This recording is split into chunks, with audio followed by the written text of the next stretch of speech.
evening and welcome to the Money Show. I'm Kavita Thaplayal and today we are talking about a trend that's changing not just how young people spend but how they fall in love. It's called Infidating, a response to the reality that inflation is hitting every part of our lives, including dating.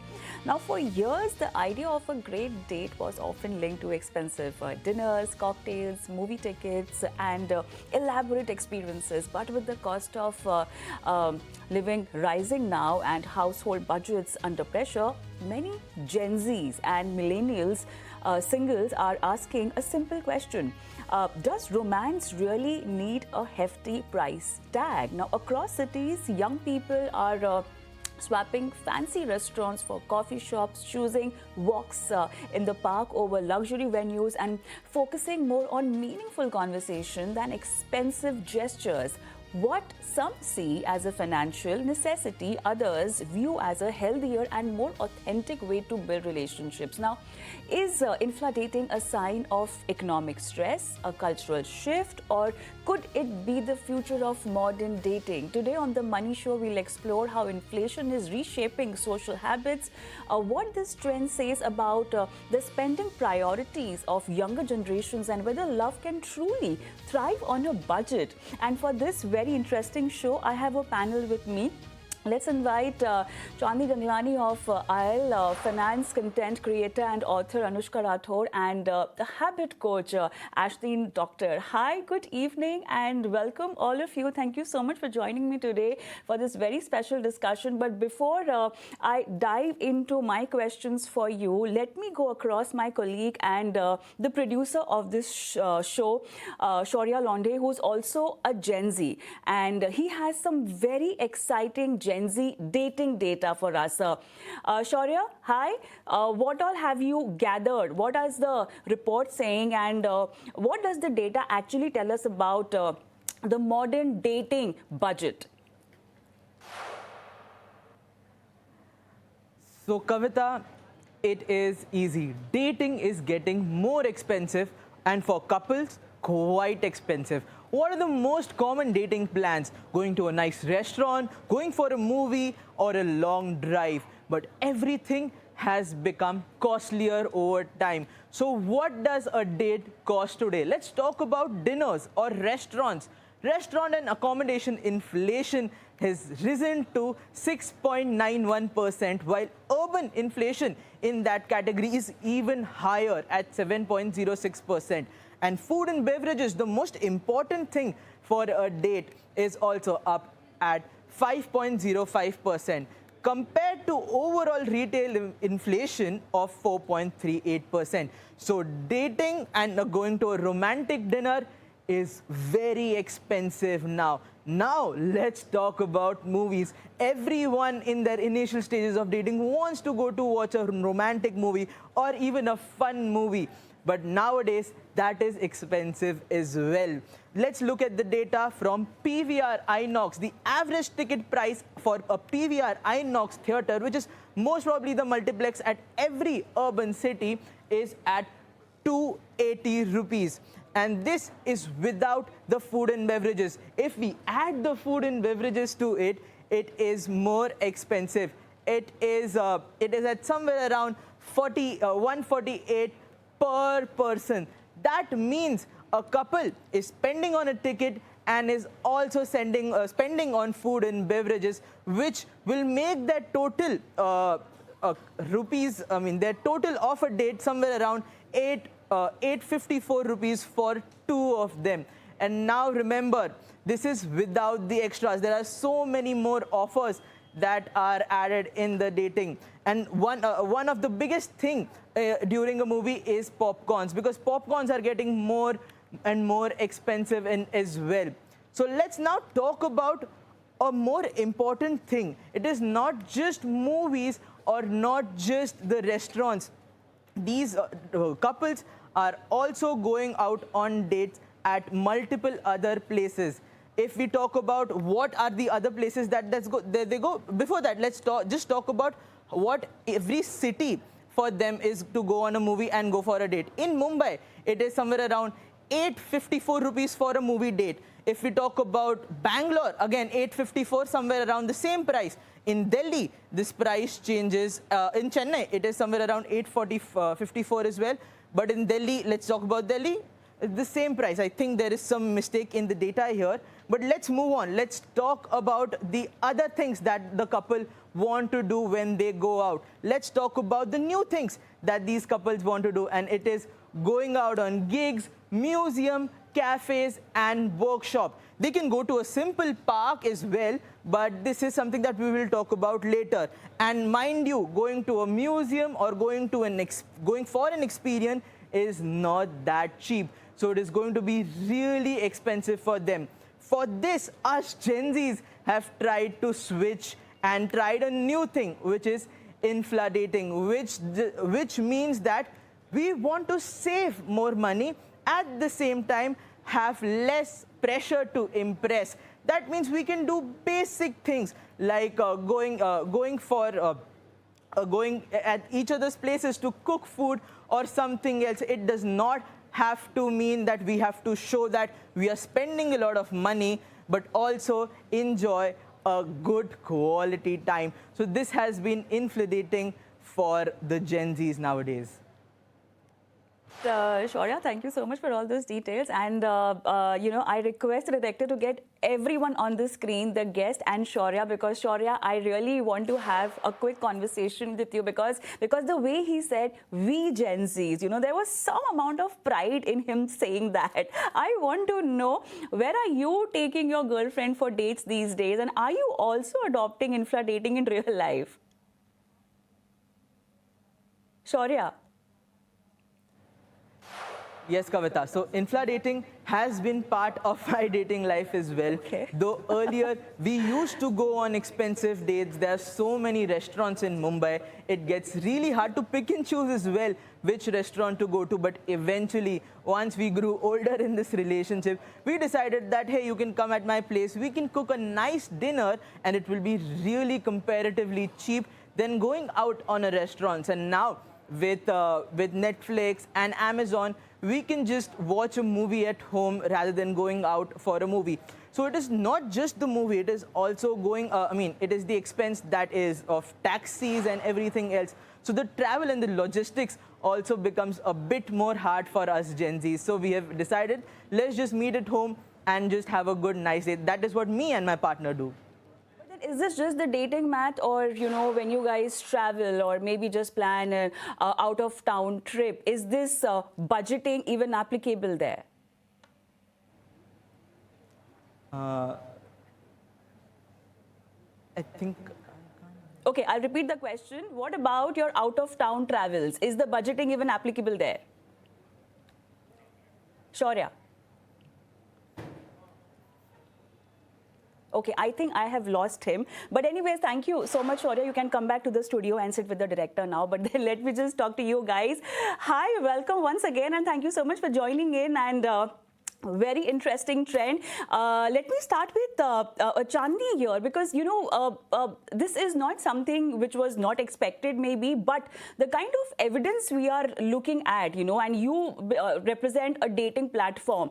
Have dating preferences changed over the last few years? What are the changes that you are trying to see in reality when people are browsing through your dating app? Absolutely. Firstly, thank you for having me, Kavita. The points that you mentioned are bang on. That's exactly what we're seeing in our dating landscape and at IEL as well. We recently did a research report just to understand this deeper, right? And top three undercurrents really came up. There's unwillingness to spend on performative actions and to impress or signaling now. A lot of changes have happened because of three main reasons. First, we have seen that people have changed the way they are choosing love languages, right? 40% of males are saying we prefer spending quality time with our partner rather than gifting them. 40% of women are saying that they prefer acts of services. Less than 3% of both men and women have chosen gifting as their major love language. This shows you the correlation between spending and romance already, right? The second thing we saw that came up is COVID has played a big role in this. A lot of people got in touch with their interests and hobbies, and in 2025, we saw 90x more spends on the experience landscape compared to 2024. Hence, Isle also had launched Isle Experiences, where singles can find their date based on sip and paint, wine and cheese, and shared interests. The third interesting point, which you already covered, is the rise in cost for the food and beverage industry. The typical dating that we did for fancy dinners is no more as affordable as it used to be. There's a huge year on year increase.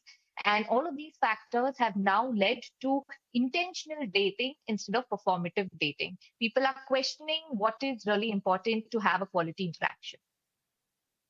Interesting, and the fact that the love language has changed. Anushka, I'll come to you. I know you're about to get married because last time when we spoke, you were just gearing up for it. So, how is the prep going on? And also, what's your take on this new Gen Z dating data?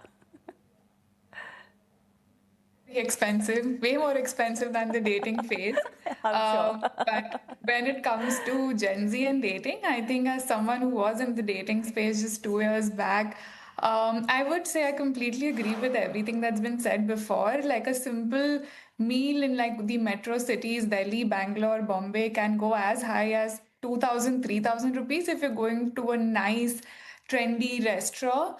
But at the same time, like just mentioned that performative dating is something that people sort of now recognize that, okay, they're just doing something to signal something or they're expecting something. And hence the younger people, they're smarter, they're more exposed to the tactics or, things that generally happen, and they're more aware of what they want, and they just want a truthful, honest conversation with the other person.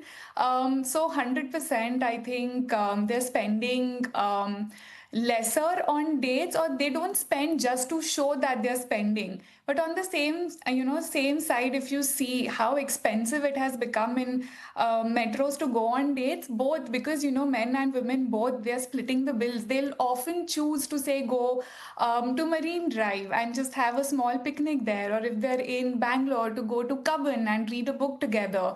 So these dates are also becoming more meaningful, where you can get to know the other person, where it's low key, where it's cute, where you don't have the pressure of performing, pretending. Interesting, so more quality over quantity. Ashton, I think one way we catch up is just you being on the show all the time, okay? I don't remember meeting in reality for years. But then, now since you're a habit coach also, just tell us psychologically, what happens when people feel financially stretched, Do they become more intentional with spending and relationships, and that is what we are seeing here? So it's very interesting. When we talk about spending on money, I've had these conversations with my parents as well, and they were saying, when we used to go on dates, we had to count how much money we had, how much we could spend at that point of time.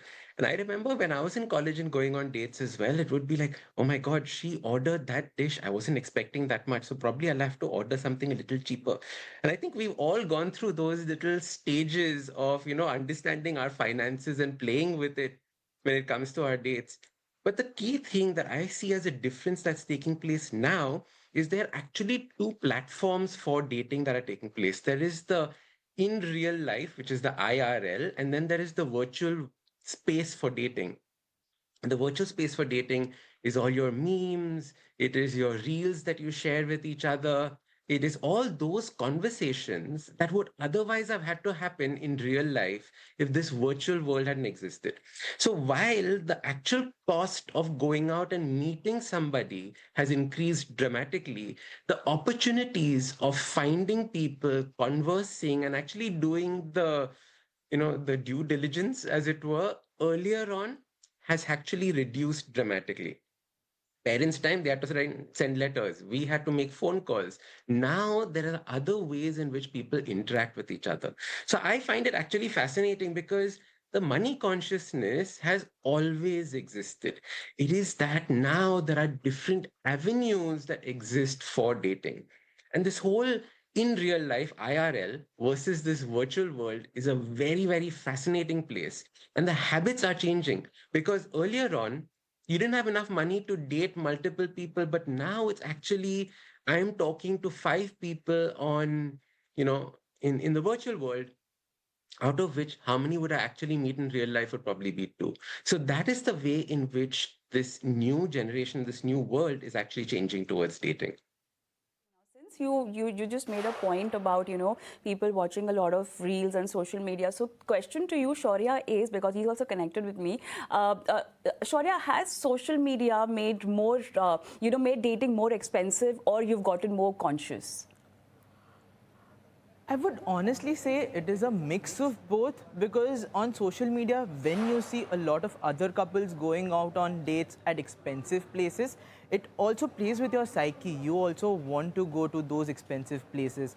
But at the same time, on social media, there is also this movement where you don't have to show, or you don't have to peacock in front of your partner to, to go out at expensive places, at fine dinings or anything where, anything else. So on social media, there is also, a conversation about that.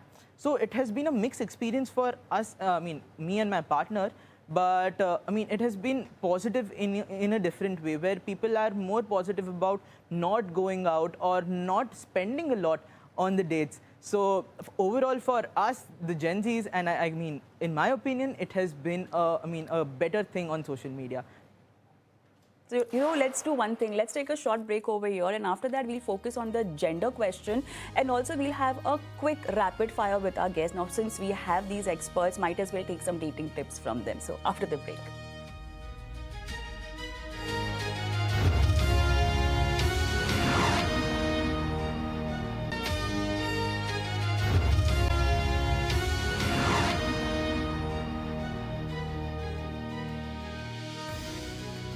Welcome back. You're watching The Money Show. We are talking about infla-dating, a new modern concept in Gen Zs. And I have my panelists with me, and let's get connected again. Chandni, I'll come to you because now I want to focus on money talks in modern relationship. Now, since on your dating platform, I want to understand the new compatibility filter. We've already discussed on how people are going for more quality over quantity, but users are also, do they care about savings? Investment habits, maybe do they talk about debt, do they talk about career ambition? Is this infra-dating also going on those practical grounds? So, so I think fantastic question, Kavita. One of the interesting parts we've seen is the first filter. We've seen shared values. People want to know what their deal breakers are when they're already on a dating app, right? Do we align when it comes to long-term goals, long-term values? On the first date, who's going to split the bill? This has almost become like a surrogate to financial compatibility. What is your relationship with your finances? Are we comfortable having these conversations? So the women have more than 53% of women have said they would like to split the bill, right? While 40% of males are saying we would still like to pay the bill because they think it stands for chivalry, generosity. I'm the provider. This shows that I care, and a lot of societal factors that is leading to this conditioning that is already there in place. But this is slowly changing. This dynamic is changing as women participation is increasing in this landscape, and they're actually putting forth that step, saying, there's boundaries, there's autonomy. We want this conversation to mean more than just the money. It's not about money. It's about where are we compatible when it comes to financial matters. So, Anushka, now at what stage should couples discuss money? Anushka. I think as soon as possible, like initially, if you've aligned on vibes, money is the immediate next conversation you should have, because I think later on, if you find those issues, it's a little difficult to make a decision later as to where you want to go with the relationship. And money is a big part of your life. A lot of divorces happen because of money. It's the number one leading cause. So have that conversation early on, because the way you spend your life, the way you spend all your meals, all your habits in future, how you build a family together, if it goes to that scenario, money is going to be the basis of everything. My husband and I did get married. My court marriage happened. So my husband and we had this conversation, I think, in the fifth or sixth time we were talking, and we completely aligned on everything. And because we were so comfortable having that conversation, just having an honest conversation about how much we earn, what our spending habits are, what our goals are, where our investments are, and what are some, vices when it comes to spending our money. Because we were so comfortable talking about these things, and we shared everything related to where we stand with our money and with our finances, it just became so much more smoother, and we've never had an argument related to money. So earlier, the better. Ashton, what habits create financial trust in relationships? So I think the first one is transparency. Are you as transparent as possible in the way that you think about finances? Like when you're thinking about your first date, the kind of restaurant that you choose to go to itself is talking a lot about how y'all are financially compatible or not. Are y'all thinking in the same lines as well? And like she's rightly said, finances and money is one of the biggest issues when it comes to divorce and long-term relationships.